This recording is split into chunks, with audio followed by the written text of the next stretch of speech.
பிஞ்சு விரல்ல வேலை பிடிக்கிறத பார்த்தாலே மனசுக்கு ஒரு திருப்தி.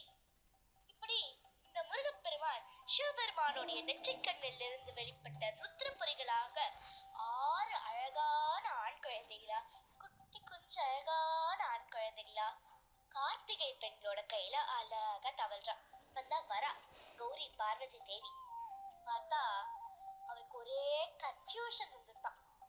ஏன்னா 6 குழந்தைகளும் அவ்வளோ அழகா. ஒரு குழந்தைக்கோ கருவண்டு கண்ணழகு, இன்னொரு குழந்தைக்கோ கண்ணாடி கண்ணமழகு, அதன் அருகே இருந்த குழந்தைக்கோ தேன்வடியும் வாயழகு, அதுக்கு பக்கத்துல இருந்த குழந்தைக்கோ முல்லைப்பூ வரலழகு, அதன் அருகே இருந்த குழந்தைக்கோ தாமரைப்பூ பாதமழகு, அதுக்கு பக்கத்துல இருந்த குழந்தைக்கோ சுருள்மேக கேசவழகு. ஆஹா, அதுதானே அதுதானே முருகனுக்கு அடையாளம்.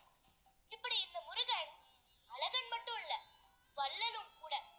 அதனால்தான் இந்த பாட்டுல 12 கண்ணழகை பார்த்திருந்த பெண்ணழகை வள்ளல் தான் ஆள வந்தான், பெண்மையை வாழ வைத்தான் அப்படின்னு எடுத்திருக்கா.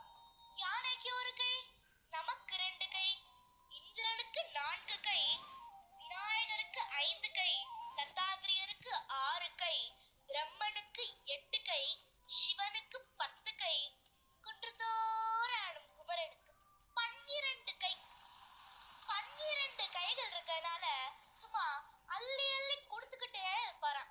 அதனால்தான் இந்த பாடல்ல கூட 12 கண்ணழகை பார்த்திருந்த பெண்ணழகை வள்ளல்தான் ஆள வந்தான். அழகன் முருகன்